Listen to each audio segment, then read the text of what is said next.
Current affair में आपका स्वागत है। आज हम 4 अगस्त से 10 अगस्त 2024 के महत्वपूर्ण करंट अफेयर को डिस्कस करेंगे। ये करंट अफेयर आने वाले एग्जाम के लिए बहुत ही महत्वपूर्ण है, तो चलिए हम डिस्कस करते हैं।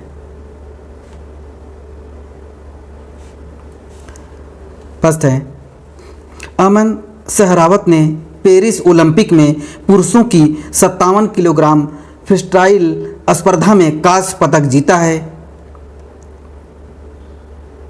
9 अगस्त 2024 को भारतीय पहलवान अमन सहरावत ने पेरिस ओलंपिक में पुरुषों की 57 किलोग्राम फ्रीस्टाइल स्पर्धा में प्यूर्टो रिको के डेरियन क्रूज को 13-5 के स्कोर से हराकर कांस्य पदक जीत लिया है। हरियाणा के 21 वर्षीय अमन सहरावत 21 साल और 24 दिन की उम्र में पीवी सिंधु के रिकॉर्ड को पीछे छोड़ दिया है।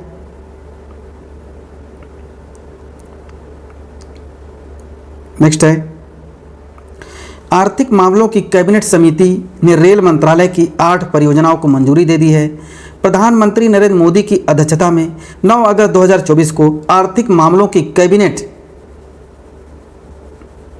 जो परियोजना है 24,657 करोड़ रुपए की 8 रेलवे परियोजनाओं की मंजूरी दे दी है।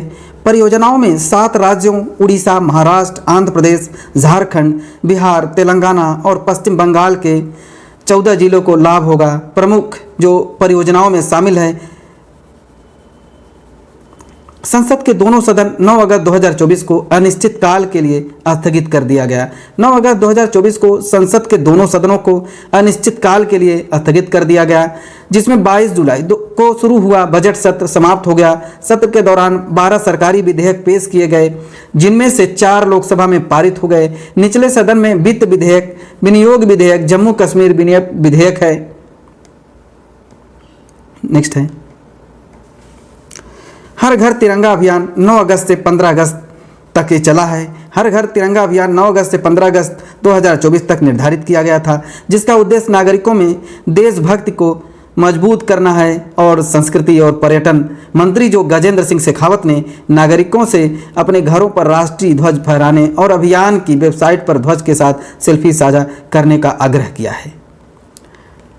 पेरिस ओलंपिक 2024 पुरुषों की भाला फेंक में नीरज चोपड़ा ने जो रजत पदक जीत लिया है। अरशद नदीम ने जीता स्वर्ण पदक। पेरिस ओलंपिक 2024 में नीरज चोपड़ा ने पुरुषों की भाला फेंक में 89.45 मीटर के सीजन सर्वश्रेष्ठ थ्रो के साथ रजत पदक जीत लिया है। पाकिस्तान के अरशद नदीम ने 92.97 मीटर से थ्रो के साथ एक नया ओलंपिक रिकॉर्ड स्थापित करते हुए स्वर्ण पदक जीत लिया है, जिससे वह पाकिस्तान से पहले व्यक्तिगत ओलंपिक स्वर्ण पदक विजेता बन गए हैं। भारत की पुरुष हॉकी टीम ने पेरिस ओलंपिक में कांस्य पदक जीता है।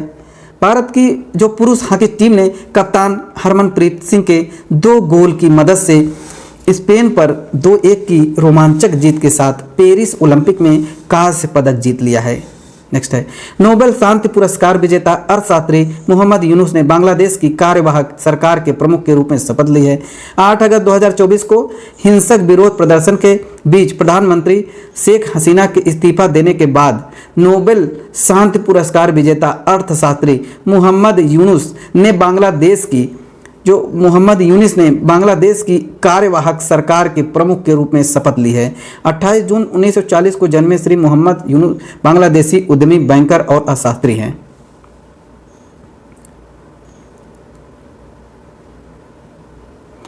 राष्ट्रीय विज्ञान पुरस्कार 2024 विज्ञान, प्रौद्योगिकी और नवाचार में उत्कृष्टता का सम्मान मिला है। सरकार ने राष्ट्रीय विज्ञान पुरस्कार 2024 की घोषणा कर दी है, जो विज्ञान और प्रौद्योगिकी के क्षेत्र में एंड इनोवेशन के क्षेत्र में भारत की सर्वोच्च पुरस्कार से सम्मानित किया जाता है। यह पुरस्कार इन क्षेत्रों में व्यक्तियों को टीमों के महत्वपूर्ण योगदान के लिए प्रदान किया जाता है। विनेश फोगाट अधिक वजन के कारण पेरिस ओलंपिक से अयोग्य घोषित कर दिया गया है। उसने सेवानिवृत्ति की घोषणा की है। विनेश फोगाट 7 अगस्त 2024 को भारतीय पहलवान विनेश फोगाट को पेरिस ओलंपिक में करारा झटका लगा है, जब उन्हें 50 किलोग्राम फ्रीस्टाइल कुश्ती वर्ग के फाइनल में 100 ग्राम अधिक वजन के कारण अयोग्य घोषित कर दिया गया। 10वां राष्ट्रीय हथकरघा दिवस 7 अगस्त 2024 को मनाया जाता है। जो हथकरघा दिवस है 7 अगस्त 2024 को मनाया गया। 10वां राष्ट्रीय हथकरघा दिवस अगस्त 2024 को मनाया जाता है। भारत के हथकरघा बुनकरों की सांस्कृतिक विरासत और शिल्प कौशल का सम्मान करने के लिए प्रतिवर्ष 7 अगस्त को राष्ट्रीय हथकरघा दिवस मनाया जाता है। नेक्स्ट है, बांग्लादेश के राष्ट्रपति ने संसद भंग की, पूर्व प्रधानमंत्री बेगम खालिदा जिया को मुक्त किया। 7 अगस्त 2024 को बांग्लादेश के राष्ट्रपति ने संसद को भंग कर दिया, जिससे छात्र नेतृत्व वाले विद्रोह पर हिंसक कार्रवाई के बाद प्रधानमंत्री शेख हसीना के इस्तीफे और पलायन के बाद अंतरिम सरकार और नए चुनावों का मार्ग प्रशस्त हुआ। राष्ट्रपति मोहम्मद शहाबुद्दीन ने विपक्ष नेता बेगम खालिदा जिया को नजरबंदी से रिहा किया। नमामि गंगे मिशन 2.0 उत्तर प्रदेश और बिहार में 920 करोड़ रुपए की परियोजना पूरी हो गई है। केंद्र सरकार ने उत्तर प्रदेश और बिहार में नमामि गंगे मिशन 2.0 के तहत कुल 920 करोड़ रुपए की 4 प्रमुख परियोजनाओं को पूरा कर लिया है और संचालित कर दिया है। इन परियोजनाओं का लक्ष्य है कि सीवेज जो उपचार क्षमता को 145 मेगा लीटर प्रतिदिन तक बढ़ाना है।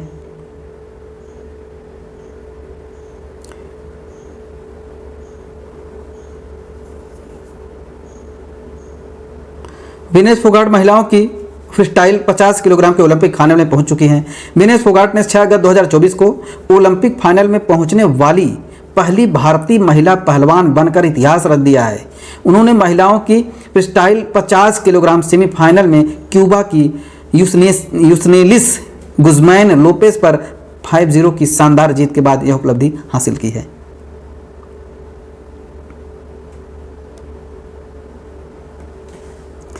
फर्स्ट है, आर्थिक मामलों की कैबिनेट समिति की प्राथमिक भूमिका क्या है? आंसर बी, आर्थिक नीतियां और परियोजनाओं को मंजूरी देना। आर्थिक मामलों की जो कैबिनेट समिति है सीसीए है कि उनकी प्राथमिकता है कि आर्थिक नीतियां और परियोजनाओं को मंजूरी देना है। आर्थिक मामलों की कैबिनेट समिति जो देश की आर्थिक नीतियों से संबंधित महत्वपूर्ण निर्णय लेने के लिए जिम्मेदार है, जिसमें महत्वपूर्ण आर्थिक परियोजनाओं, वित्तीय प्रस्तावों और देश की अर्थव्यवस्था को प्रभावित करने वाली नीतियों की मंजूरी देना है। नेक्स्ट है, ओलंपिक में भारत के लिए सबसे कम उम्र का पदक विजेता कौन है? जो ओलंपिक में भारत के लिए सबसे कम उम्र का विजेता कौन है? ये अमन सहरावत हैं। अमन सहरावत जो 9 अगस्त 2024 को पेरिस ओलंपिक में पुरुष की 57 किलोग्राम फ्रीस्टाइल स्पर्धा में कांस्य पदक जीतकर अमन सहरावत ने ओलंपिक में भारत के लिए सबसे कम उम्र के पदक विजेता बन गए हैं। अमन सहरावत सबसे कम उम्र के ओलंपिक में भारत के लिए सबसे कम उम्र के जो विजेता हैं।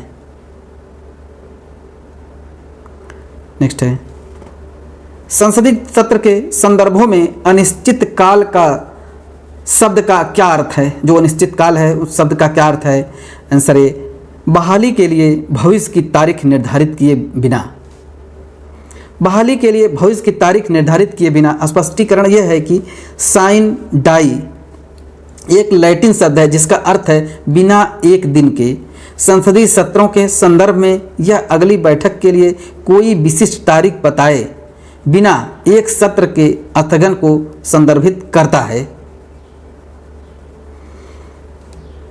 राज्यसभा का सभापति कौन होता है? जो राज्यसभा का जो सभापति है जगदीप धनखड़ हैं।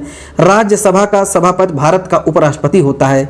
जो राज्यसभा का जो सभापति होता है भारत का उपराष्ट्रपति होता है वो जगदीप धनखड़ जी हैं। जगदीप धनखड़ उपराष्ट्रपति के पद पर जिसने उन्हें राज्यसभा का सभापति बनाया गया। नेक्स्ट है, 9 अगस्त से 15 अगस्त तक चलने वाली हर घर तिरंगा अभियान का प्राथमिक उद्देश्य क्या है? उसका प्राथमिक उद्देश्य है नागरिकों में, आंसर बी, नागरिकों में देशभक्ति को मजबूत करना है। नागरिकों में देशभक्ति को मजबूत करने के उद्देश्य से 9 अगस्त से 15 अगस्त 2024 तक चलने वाला हर घर तिरंगा अभियान है। नेक्स्ट है, पेरिस ओलंपिक 2024 में भारत की पुरुष हॉकी टीम ने कौन सा पदक जीता और स्पेन पर 2-1 की जीत में दोनों गोल किसने किए? आंसर सी, कांस्य। जो कांस्य पदक हरमनप्रीत सिंह हैं जो कांस्य है हरमनप्रीत सिंह है। भारत की पुरुष हॉकी टीम ने कप्तान हरमनप्रीत जो सिंह के 2 गोल को मदद से स्पेन पर 2-1 की रोमांचक जीत के साथ पेरिस ओलंपिक में कांस्य पदक जीता है। जो कांस्य पदक विजेता है हरमनप्रीत सिंह है। पेरिस ओलंपिक 2024 में पुरुष भाला फेंक में नीरज चोपड़ा ने कौन सा पदक जीता है? अभी नीरज चोपड़ा ने रजत पदक जीता है। रजत पेरिस ओलंपिक 2024 में नीरज चोपड़ा ने पुरुषों की भाला फेंक में 89.45 मीटर के सीजन सर्वश्रेष्ठ थ्रो के साथ रजत पदक जीत लिया है। नेक्स्ट है, पेरिस ओलंपिक 2024 में पुरुषों की भाला फेंक में स्वर्ण पदक किसने जीता है? ये स्वर्ण पदक जो है कि अरशद नदीम ने जीता है। नदीम पाकिस्तान के अरशद नदीम ने 92.97 मीटर की थ्रो के साथ एक नया ओलंपिक रिकॉर्ड स्थापित कर दिया है, बना दिया है। उन्होंने स्वर्ण पदक जीता है, जिसमें वह पाकिस्तान से पहले व्यक्ति हैं जो कि यह स्वर्ण पदक है उन्होंने जीत लिया है। अरशद नदीम। इंपॉर्टेंट क्वेश्चन, 8 अगस्त 2024 को बांग्लादेश की कार्यवाहक सरकार के प्रमुख के रूप में किसने शपथ ली है? ये अभी जो शेख हसीना है अभी वहाँ से उनका इस्तीफा दे दिए थे, तो एक नए कार्यवाहक के रूप में जो हैं मोहम्मद यूनुस। 8 अगस्त 2024 को हिंसक विरोध प्रदर्शन के बीच प्रधानमंत्री शेख हसीना के इस्तीफे देने के बाद नोबेल शांति पुरस्कार जो विजेता है अर्थशास्त्री हैं मोहम्मद यूनुस ने बांग्लादेश की कार्यवाहक सरकार के रूप में शपथ लिया है। नेक्स्ट है, किस भारतीय पहलवान को अधिक वजन के कारण पेरिस ओलंपिक में 50 किलोग्राम फ्रीस्टाइल कुश्ती फाइनल से अयोग्य घोषित कर दिया गया था? Answer B, Vinesh Phogat. 7 अगस्त 2024 को भारतीय पहलवान विनेश फोगाट को पेरिस ओलंपिक में करारा झटका लगा। उन्होंने 50 किलोग्राम फ्रीस्टाइल कुश्ती वर्ग के फाइनल में 100 ग्राम अधिक वजन के कारण अयोग्य घोषित कर दिया गया। विनेश फोगाट। राष्ट्रीय हथकरघा दिवस प्रतिवर्ष कब मनाया जाता है? राष्ट्रीय हथकरघा दिवस जो है कि 7 अगस्त 2024 को मनाया जाता है। यह दिन 7 अगस्त 1905 को स्वदेशी उत्पादों के उपयोग को बढ़ावा देने और स्वदेशी आंदोलन की शुरुआत का प्रतीक है। 7 अगस्त। नेक्स्ट है, 23 अगस्त 2024 को विज्ञान टीम पुरस्कार किसे प्राप्त होगा?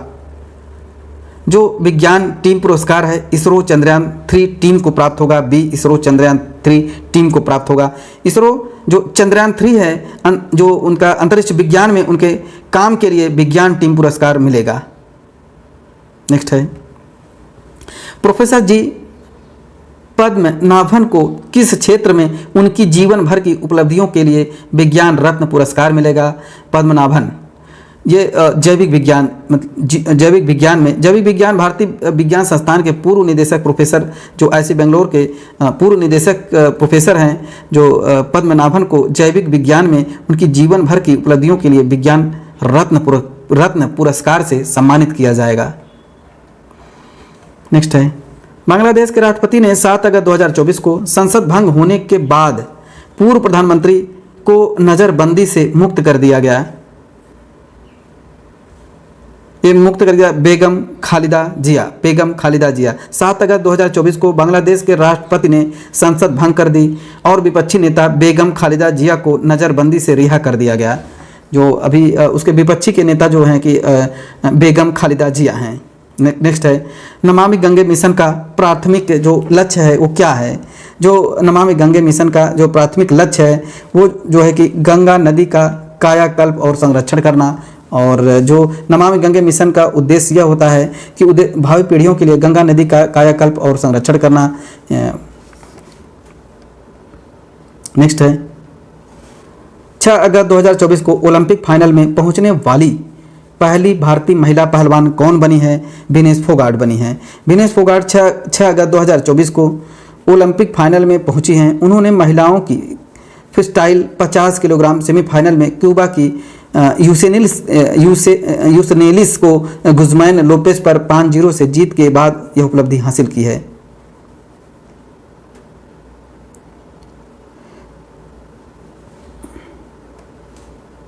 Thank you. आज हमने 4 अगस्त 2024 से 11 अगस्त 2024 तक के करंट अफेयर को डिस्कस कर लिया है। ये करंट अफेयर आने वाले एग्जाम के लिए बहुत ही महत्वपूर्ण है, तो हमारे चैनल को सब्सक्राइब एंड शेयर करें और वीडियो को 2 से 3 बार जरूर देखें, जो कि एग्ज़ाम में बहुत ही इंपॉर्टेंट है। Thank you.